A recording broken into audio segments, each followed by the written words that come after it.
Oke, Assalamualaikum warahmatullahi wabarakatuh. Berjumpa lagi dengan saya, Andi Febi Satria di mata kuliah Inventory Management Foundation untuk konsentrasi Bisnis Manajemen semester 5. Pada kesempatan ini, kita akan membahas bab yang berjudul tentang Total Cost Analysis. Dan ini nanti akan menerangkan tentang hampir sama ya dengan menghitung biaya penyimpanan yang sudah kita sampaikan pada beberapa minggu lalu ya. Nah, ini merupakan lanjutan dari materi tersebut, yaitu menghitung tentang total cost dari persediaan, seperti itu teman-teman. Oke, untuk mempersingkat waktu kita langsung mulai dari yang pertama. Apa sih biaya total persediaan itu? Biaya total persediaan atau total cost itu adalah jumlah semua biaya yang terkait dengan penyimpanan dan pemeliharaan persediaan barang dalam suatu perusahaan. Biaya total persediaan mencakup berbagai komponen biaya yang dikeluarkan perusahaan untuk menjaga, mengelola, dan menjual persediaan.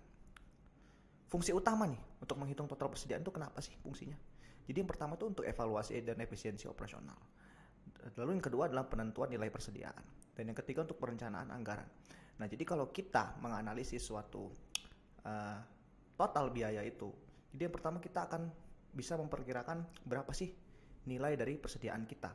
Terus kira-kira efisien nggak sih penyimpanan kita, atau ada overcost ataupun ada overload dari penyimpanan, itu bisa langsung ditanggulangi kalau kita menghitung persediaan kita seperti itu teman-teman. Dan itu berguna untuk perencanaan anggaran kita yang nantinya itu bisa dipakai sebagai penentuan harga pokok produksi atau harga jual produk kita seperti itu teman-teman. Nah, ini biaya-biaya yang terkandung dalam nilai total persediaan nih. Yang pertama ada biaya pembelian, yang kedua ada biaya resiko, yang ketiga ada biaya penyimpanan, yang keempat ada biaya bunga, dan terakhir ada biaya lain-lain.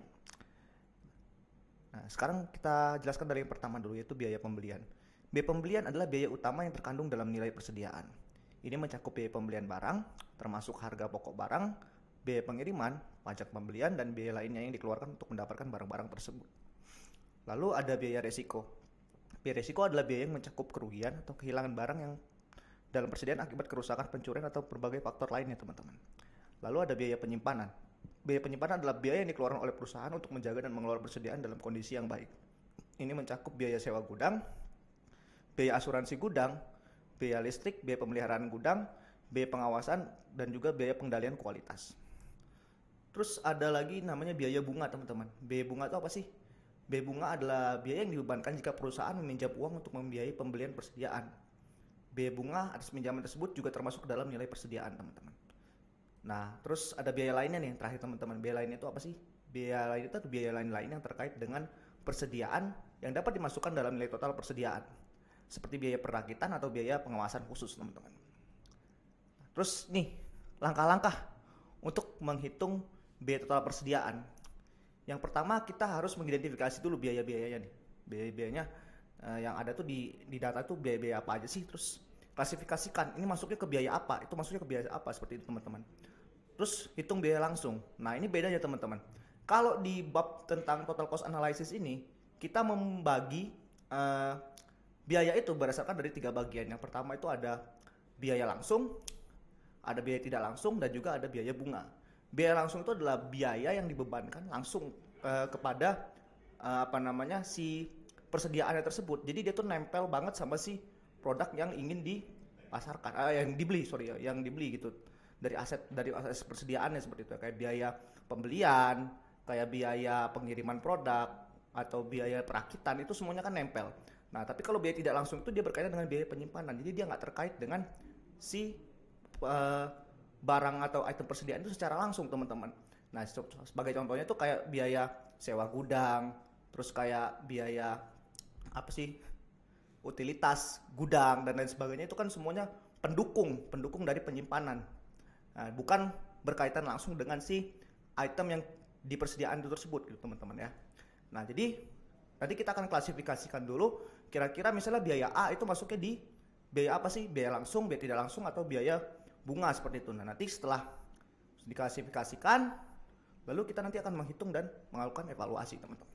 Seperti itu. Nah, ini kan udah saya bilang tadi kan akan dibagi menjadi 3 ya.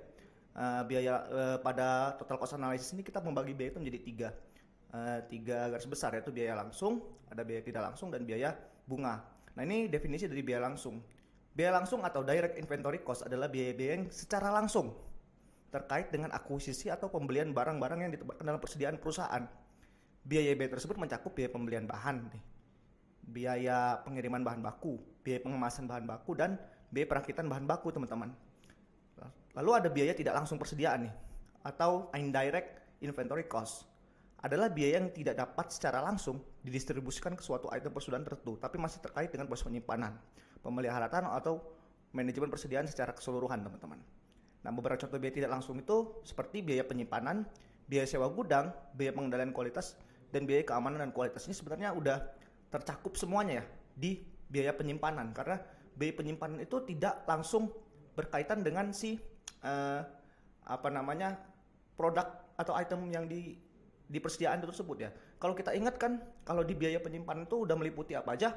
Udah ada biaya sewa gedung, ada biaya penyimpanan ruang, kan ada biaya utilitas, ada juga nanti biaya asuransi, ada biaya pengendalian kualitas dan lain sebagainya. Dibahas di bab sebelumnya itu kan udah termasuk di biaya penyimpanan. Nah, semua yang terkandung di item-item atau komponen-komponen yang dihitung pada biaya penyimpanan itu semuanya adalah dikategorikan sebagai biaya tidak langsung, teman-teman. Gitu, teman-teman ya. Nah, terus yang terakhir ada biaya bunga persediaan. Biaya bunga persediaan adalah biaya yang timbul ketika perusahaan meminjam uang untuk mendapatkan modal guna mencukupi pembelian persediaan. Ketika perusahaan tidak meminjam uang untuk memenuhi modal pembelian, maka biaya bunga bisa jadi tidak ada. Nah, jadi ini sifatnya opsional, teman-teman. Kalau teman-teman punya usaha, tapi usahanya itu dalam membeli bahan baku, teman-teman itu meminjam uang, nah itu otomatis kan akan dibebankan biaya bunga.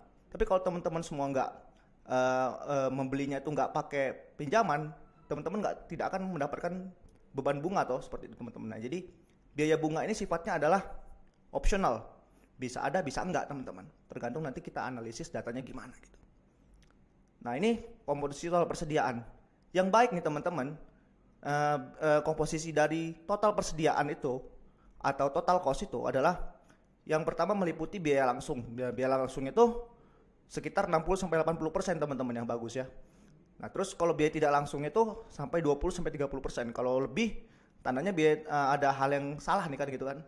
Lalu ada biaya bunga nih. Kalau biaya bunga itu di lebih dari 10% atau dia kisaran 18-15% dari total nilai persediaan, nah itu berarti ada yang masalah tuh, ketinggian bunganya gitu.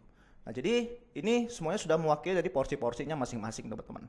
Jadi kalau misalnya dia persentasenya itu lebih tinggi daripada porsi yang sudah ada ataupun kekurangan dari persentase yang sudah ada, nah itu tandanya ada yang bermasalah dan itu harus diatasi atau ditanggulangi gitu, teman-teman. Oke, mungkin itu aja yang dapat saya sampaikan, kurang lebihnya saya mohon maaf. Wassalamualaikum warahmatullahi wabarakatuh.